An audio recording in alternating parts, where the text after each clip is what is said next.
Assalamualaikum warahmatullahi wabarakatuh.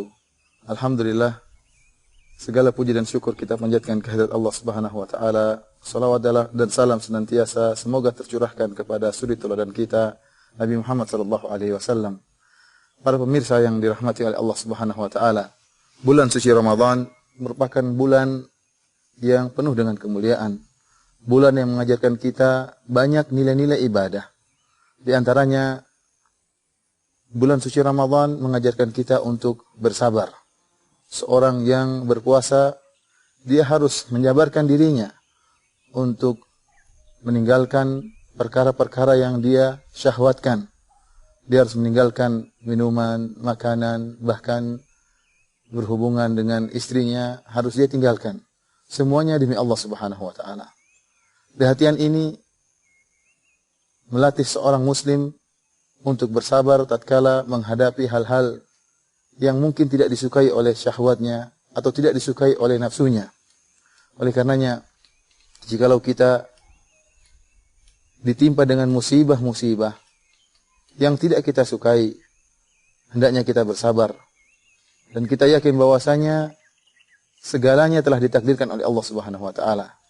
Bukankah di antara rukun iman yang 6, yaitu al-iman bil qadar khairihi wa syarrihi, beriman kepada takdir, baik takdir yang baik maupun takdir yang buruk. Tatkala seorang ditimpa dengan musibah, maka hendaknya dia ingat bahwasanya seluruhnya telah ditakdirkan oleh Allah Subhanahu wa taala. Dan tatkala Allah menakdirkan musibah baginya, tentunya ada hikmah yang sangat mulia di balik musibah tersebut. Allah Subhanahu wa taala telah menjanjikan untuk menguji kaum yang beriman. Kata Allah Subhanahu wa taala, "Wa lanabluwannakum bisyai'in minal khaufi wal ju'i wa naqsin minal amwali wal anfusi wath thamarat wa basyiris sabirin."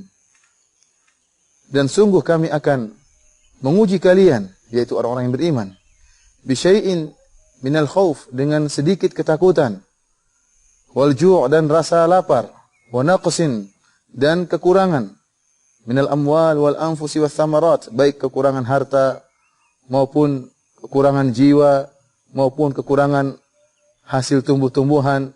Kemudian kata Allah Subhanahu wa taala, wa basyiris sabirin, dan berilah kabar gembira kepada orang-orang yang bersabar. Allah tidak menguji kita dengan ujian yang terlalu berat yang tidak mampu kita hadapi. Tapi Allah Subhanahu wa taala tidaklah menguji hambanya kecuali yang mampu untuk dipikul oleh sang hamba. Para pemirsa yang dirahmati oleh Allah Subhanahu wa taala, tatkala kita ditimpa dengan ujian, tatkala kita ditimpa dengan musibah, maka mari kita ingatlah sosok suri teladan kita Nabi Muhammad sallallahu alaihi wasallam. Beliau telah diuji oleh Allah Subhanahu wa taala dengan banyak ujian. Ditimpa dengan berbagai macam musibah.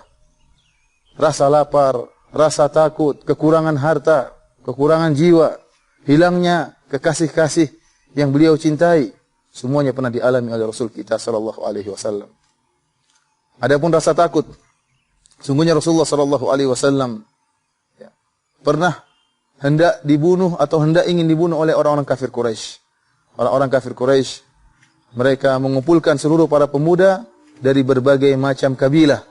Sekitar 50 orang pemuda dari berbagai macam kabilah, dari berbagai macam suku, ingin membunuh Nabi sallallahu alaihi wasallam secara serentak.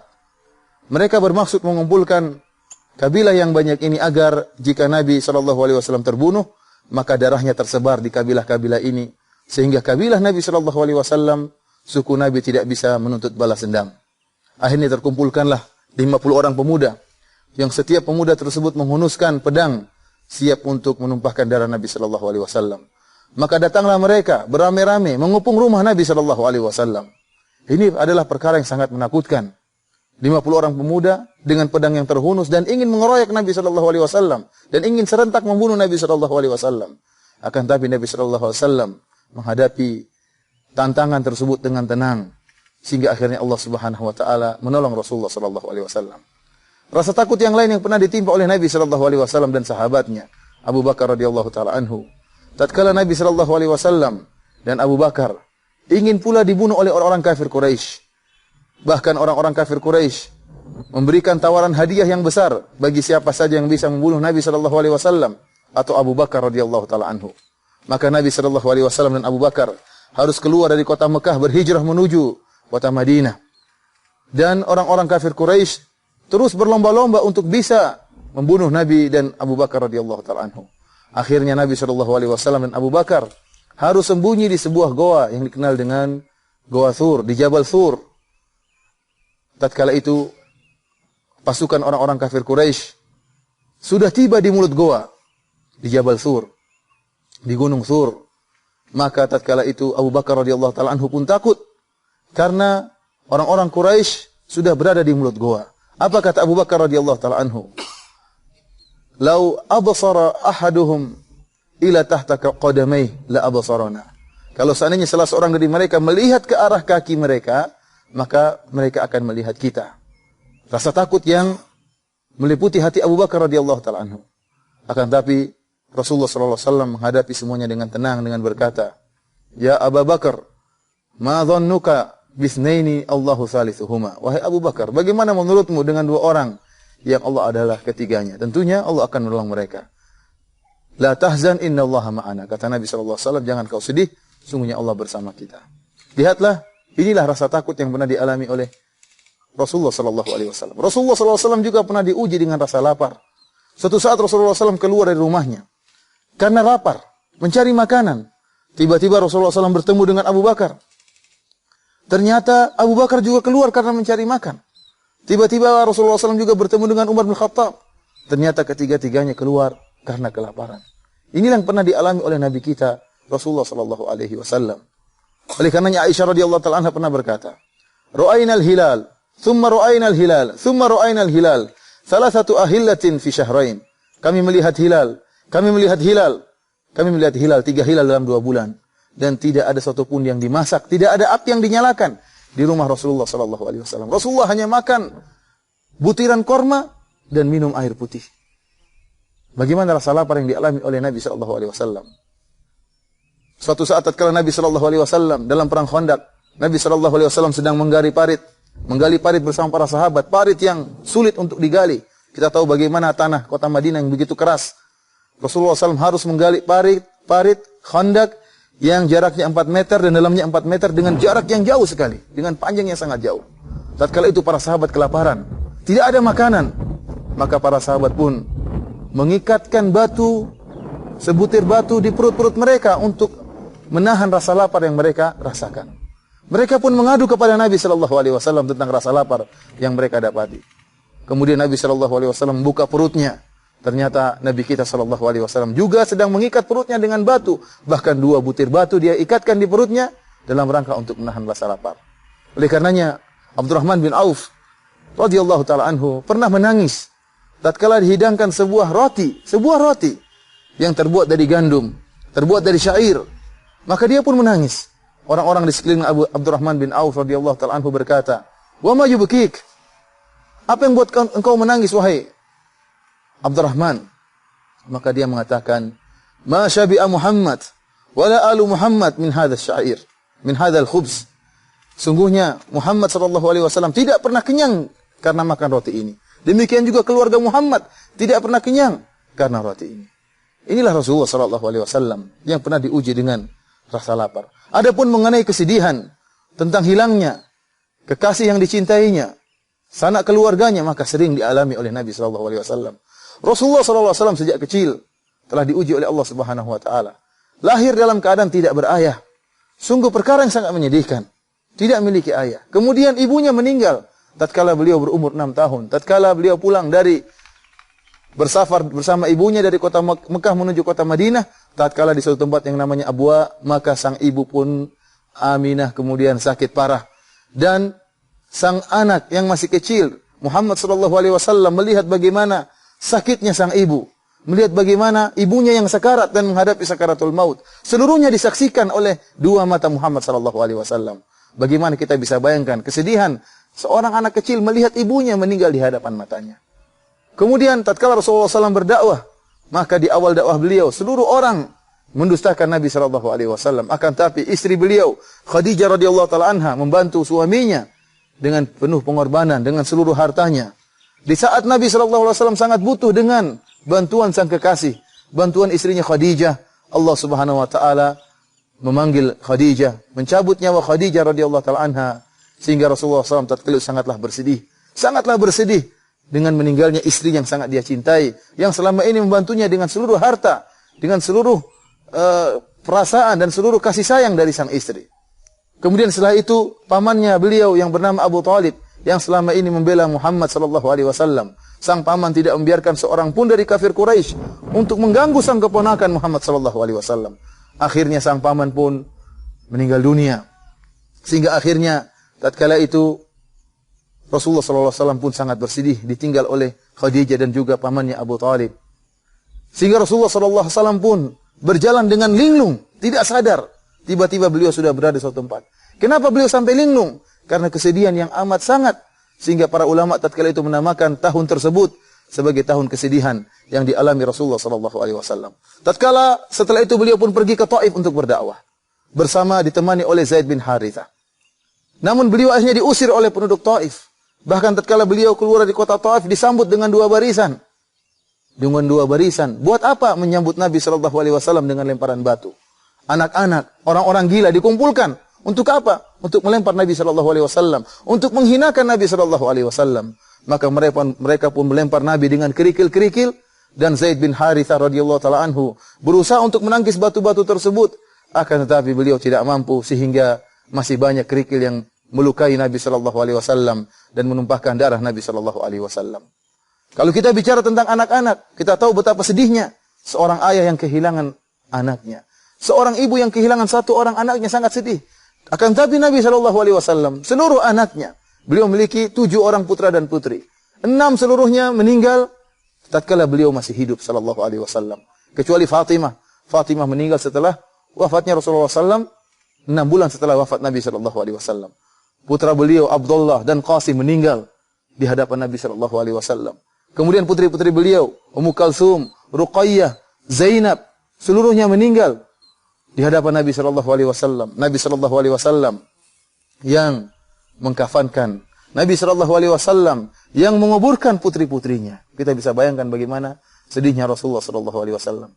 Tatkala Rasulullah sallallahu alaihi wasallam dianugerahi seorang putra yang bernama Ibrahim, maka Nabi sallallahu alaihi wasallam pun bergembira mengabarkan kepada para sahabat bahwasanya saya telah dianugerahi oleh Allah Subhanahu wa taala seorang putra yang saya namakan Ibrahim.